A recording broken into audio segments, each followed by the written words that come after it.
গ্রেফতার করা হয়েছিল গতকালকে। আপনারা জানেন যে ধর্মতলায় ধুন্ধুমার পরিস্থিতি হয় ওয়াকআপ বিক্ষোভে। নওশাদ সিদ্দিকী সহ 95 জন আইএসএফ কর্মীকেও গ্রেফতার করা হয়েছিল। আজকে তাদের আদালতে পেশ করার কথা। প্রতিবাদে হারোয়ায় টায়ার জ্বালিয়ে বিক্ষোভ, সেই ছবি আপনাদের দেখাচ্ছি। ধুন্ধুমার পরিস্থিতি, গভীর রাতে স্বাস্থ্য পরীক্ষা হয় নওশাদ সিদ্দিকীর।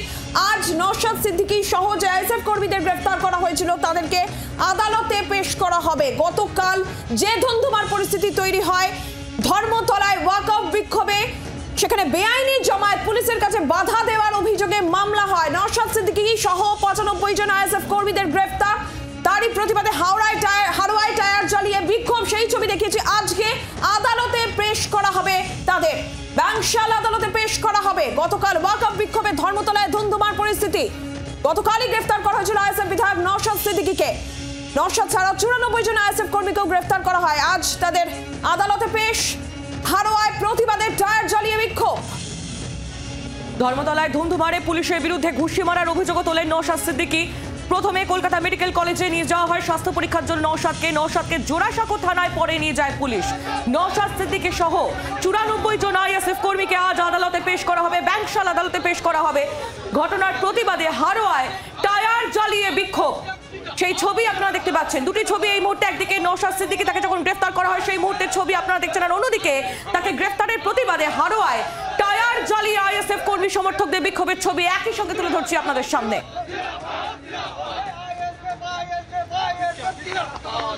এই মুহূর্তে দুই প্রতিনিধি আমাদের সঙ্গে রয়েছেন। জোড়াসাঁকো থানা থেকে অয়ন ঘোষাল আমাদের প্রতিনিধি রয়েছেন এবং ব্যাংশাল আদালত থেকে পিয়ালি মিত্র আমাদের প্রতিনিধি রয়েছেন। আমি প্রথমে অয়নের কাছে যাই। অয়ন, কি আপডেট এই মুহূর্তে রয়েছে? তুমি যেমনটা কিছুক্ষণ আগেই জানাচ্ছিলে যে কিছুক্ষণের মধ্যেই নিয়ে যাওয়া হবে নওশাদ সিদ্দিকী সহ যাদের আইএসএফ কর্মী যাদের গ্রেফতার করা হয়েছিল আদালতে পেশ করা হবে। এই মুহূর্তের আপডেট কি অয়ন? থানার সামনে এই মুহূর্তে যে তৎপরতা, সেই তৎপরতা বলে দিচ্ছে আর কয়েক মিনিট বাদে, বলা ভালো আর 5 থেকে 7 মিনিটের মধ্যে এখানে পুলিশের গাড়ি লাগবে এবং সেই গাড়ি লাগার পরেই নওশাদ সিদ্দিকীকে নজিরবিহীন পুলিশি নিরাপত্তা এখান থেকে বার করে ব্যাংশাল আদালতে নিয়ে যাওয়া হবে। আমরা ইতিমধ্যেই জোড়াসাঁকো থানার সামনে পদস্থ পুলিশ আধিকারিকদের দেখতে পাচ্ছি। আশপাশের গোটা এলাকা ইতিমধ্যেই পুলিশ গার্ডরেল দিয়ে ঘিরে রেখেছে। এখানে আর কোনো সাধারণ ব্যক্তি তাদেরকে খুব একটা যাতায়াত করতে দেওয়া হচ্ছে না। এই অবস্থায় নওশাদ সিদ্দিকীর 4-5 জন অনুগামী তারা বিধায়কের যে ব্যবহারের গাড়ি, সেই গাড়ি নিয়ে ঘণ্টাখানেক আগে জোড়াসাঁকো থানায় আসেন। আইনজীবী সরাসরি আদালত চত্বরে পৌঁছবেন। একদিকে যেমন আদালত চত্বরের বাইরে পুলিশি নিরাপত্তা, তেমনি এই জোড়াসাঁকো থানা এলাকা এখানেও কিন্তু বেনজির পুলিশি নিরাপত্তার ব্যবস্থা করা হচ্ছে। কারণ আমরা পুলিশ সূত্রে যে খবর পাচ্ছি তাতে আজকে সকাল 4:30-র সময় যখন কলকাতা মেডিকেল কলেজ হাসপাতালে প্রোডাকশন ডেটে রুটিন মেডিকেল চেক আপ করাতে নওশাদ সিদ্দিকীকে নিয়ে যাওয়া হয়েছিল, তখন কিন্তু এই গোটা রাস্তা বন্ধ করে সেখানে পুলিশ নিরাপত্তা বেষ্টনী তৈরি করে তাকে এখান থেকে বার করেছিল।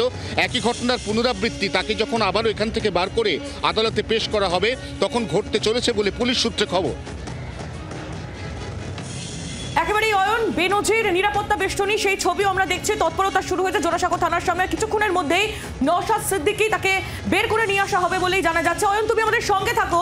আমরা একটু ব্যাংশাল আদালতের দিকে নজর রাখি। নীলাঞ্জনা, আমাদের প্রতিনিধি পিয়ালি মিত্র আমাদের সঙ্গে সরাসরি রয়েছেন সেখান থেকে। পিয়ালি, যেমনটা অয়ন আমাদের জানাচ্ছিল, জোড়াসাঁকো থানার সামনে তৎপরতা শুরু হয়েছে আর কিছুক্ষণের মধ্যে নওশাদ সিদ্দিকীকে বের করে নিয়ে যাওয়া হবে ব্যাংশাল আদালতে। সেখানকার ছবিটা একটু জানতে চাইবো তোমার মাধ্যমে। একেবারে দেখো, ব্যাংশাল আদালতে ইতিমধ্যেই যে কোর্ট লকআপে তাকে পেশ করা হবে তাকে সহ 95 জনকে সেই জায়গাটাকে ব্যারিকেড করে ঘিরে দেওয়া হয়েছে।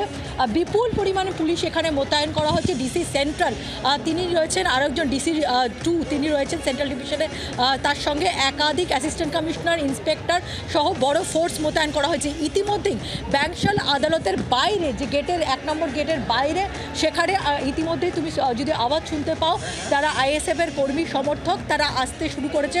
অন্তত কয়েকশো আইএসএফ কর্মী সমর্থক তারা এসে পৌঁছেছে। তুমি জানো যে একেবারে যেটা অভিযোগ উঠেছে, গতকালকে তাদের যে জমায়েত ছিল তার জন্য কোনো রকম পুলিশের অনুমতি ছিল না এবং সেখানে পুলিশ তাদেরকে সেখান থেকে সরে যেতে বললে পুলিশের কাজে বাধা দেওয়া হয়, সরকারি সম্পত্তি নষ্ট করা হয়, এরকম অভিযোগ রয়েছে। এবং সেই অভিযোগে জামিন অযোগ্য ধারায় নওশাদ সিদ্দিকী বিধায়ক তা সে সহ 95 জনকে গ্রেপ্তার করা হয়েছে এবং ব্যাংশাল আদালতের চত্বরের বাইরে ইতিমধ্যেই কিন্তু আমরা দেখলাম যে ছোট যে ম্যাটাডোরগুলো হয় সেখানে করে আইএসএফ কর্মী সমর্থকরা তারা আসতে শুরু করেছেন। তাদের যেটা বক্তব্য যে তারা মেল করে অনুমতি নিয়েছিলেন এবং এটা রাজনৈতিক প্রতিহিংসার কারণেই পুলিশ তাদের বিধায়ক নওশাদ সিদ্দিকীকে গ্রেপ্তার করেছে এবং যদি তাকে না ছাড়া হয় তাহলে তারা বৃহত্তর আন্দোলন করবে। ফলে কোনো রকম অপ্রীতিকর পরিস্থিতি যাতে না তৈরি হয় সেই কারণেই পুলিশের একটা বড় ফোর্স এখানে মোতায়েন করা হচ্ছে। একদিকে আদালতের ভেতরে সেখানে ব্যারিকেড করে দেওয়া হচ্ছে ডিসি সেন্ট্রাল, তিনি রয়েছে, একাধিক অ্যাসিস্ট্যান্ট কমিশনার, ইন্সপেক্টর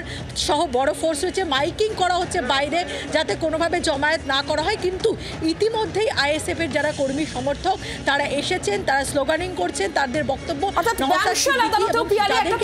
ছবি লক্ষ্য করা যাচ্ছে। পিয়ালি, এই জায়গা থেকেই একাধিক জামিন অযোগ্য ধারায় মামলা রয়েছে নওশাদ সিদ্দিকীর বিরুদ্ধে। ঠিক কি কি ধারা আইএসএফ বিধায়কের বিরুদ্ধে রয়েছে একটু সেটা যদি না যায়।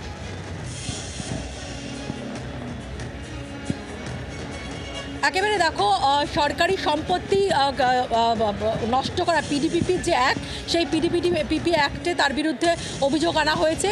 তার কারণ একাধিকবার যে পুলিশের ভ্যান বা যে জায়গা সেখানে তিনি উঠেছিলেন সরকারি সম্পত্তি নষ্ট করা হয়েছে এরকম অভিযোগ। তার সঙ্গে বিএনএসের যে 350 আগে আইপিসি ছিল সেই ধারাতেও তার বিরুদ্ধে মামলা করা হয়েছে। অর্থাৎ সরকারি কর্মীকে কাজে বাধা দেওয়া। গতকালকে যখন তারা সেখানে জমায়েত করেছিলেন, পুলিশ যখন তাদেরকে সেখান থেকে সরে যেতে বলে সেই সময় পুলিশকে হেনস্থা করা হয়, কাজে বাধা দেওয়া হয়। সেই কারণে এই ধারাও দেওয়া হয়েছে। একই সঙ্গে অবৈধভাবে জমায়েত করা সেই অভিযোগ আনা হয়েছে। ফলে একাধিক জামিন অযোগ্য ধারাতে বিধায়ক নওশাদ সিদ্দিকীর বিরুদ্ধে এই মামলা করা হয়েছে। এর আগেও তোমার মনে থাকবে যে একটি মামলা তিনি যখন বিধানসভা নির্বাচনের পরপরই একেবারে তুমি বাইরের যে আওয়াজটা শুনতে পাচ্ছ, এই বাইরের আওয়াজটা কিন্তু যারা কর্মী সমর্থকরা এসছেন তাদের জমায়েত, তারা স্লোগানিং করছে এবং তার আগে পুলিশ এখানে দাঁড়িয়ে রয়েছে। দুটো ধাপে পুলিশ রয়েছে। একদিকে যেখানে গাড়ি নিয়ে আসা হবে এখানে এই জায়গাতে যাতে কোনো রকমভাবে বাইরের লোক জমায়েত না করতে পারে বা কোনোভাবে যখন তাদেরকে প্রোডাকশন করা হবে সেই সময় যাতে কোনো গোলমাল না হয়, এবং যারা এসছেন কর্মী সমর্থকরা তারা বাইরে রয়েছেন সেখানেও কিন্তু পুলিশ রয়েছে যাতে কোনোভাবে সেই জমায়েত যারা করেছেন তারা যাতে কোর্ট চত্বরে চলে এসে কোনো রকম অপ্রীতিকর পরিস্থিতি না তৈরি করতে পারে। সেটাকে একেবারে সতর্ক রয়েছে পুলিশ। সেই ছবি দেখা যাচ্ছে জোড়াসাঁকো থানার সামনে এবং ব্যাংশাল কোর্টের সামনে। ধন্যবাদ অয়ন, তোমাকেও ধন্যবাদ। পিয়ালি, তোমাকেও ধন্যবাদ। তোমরা নজর রাখো, আইএসএফ বিধায়ক নওশাদ সিদ্দিকী তাকে গ্রেফতার করা হয়েছে আর কিছুক্ষণের মধ্যেই তাকে ব্যাংশাল আদালতে নিয়ে যাওয়া হবে বলেই খবর পাওয়া যাচ্ছে। বিজেপি নেতা দিলীপ ঘোষ তিনি এই প্রসঙ্গে কি বলছেন শোনাবো আপনাদের।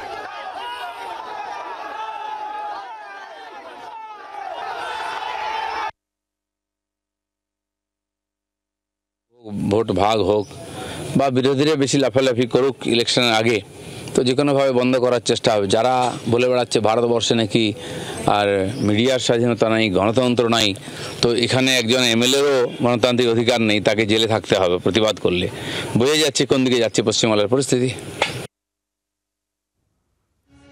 আর কিছুক্ষণের মধ্যেই আইএসএফ বিধায়ক নওশাদ সিদ্দিকী তাকে আদালতে পেশ করা হবে ব্যাংশাল আদালতে। সেখানে জোর তৎপরতা, পুলিশ মোতায়েন যেরকম রয়েছে, এরই পাশাপাশি জোড়াসাঁকো থানার সামনের ছবি আপনাদের দেখাচ্ছিলাম।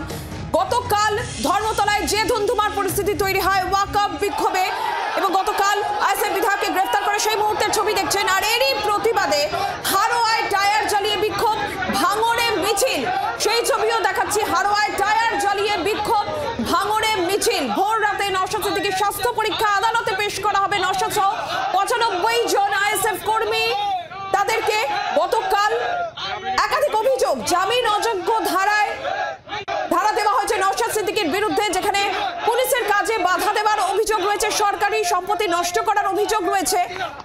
আর কিছুক্ষণের মধ্যেই নওশাদ সিদ্দিকী সহ আইএসএফ কর্মীদের ব্যাংশাল আদালতে পেশ করা হবে।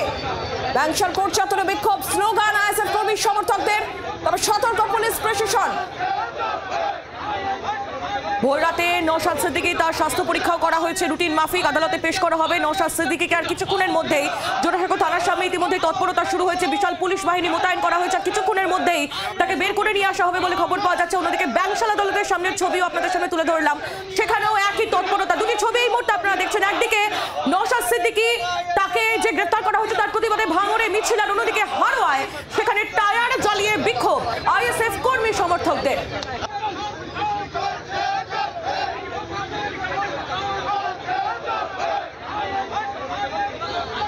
নওশাদ সিদ্দিকী তাকে আজকে আদালতে পেশ করা হবে এবং এই ঘটনার প্রতিবাদে আইএসএফ আইএসএফ কর্মী সমর্থকরা তারা একাধিক জায়গায় প্রতিবাদ দেখাচ্ছেন। একদিকে যেমন ভাঙড়ে আইএসএফ কর্মী সমর্থকদের মিছিলের ছবি আপনারা দেখছেন, প্রতিবাদ স্লোগান তোলা হচ্ছে সেই মিছিল থেকে। আর অন্যদিকে হারোয়ায় টায়ার জ্বালিয়ে বিক্ষোভ আইএসএফ কর্মী সমর্থকদের।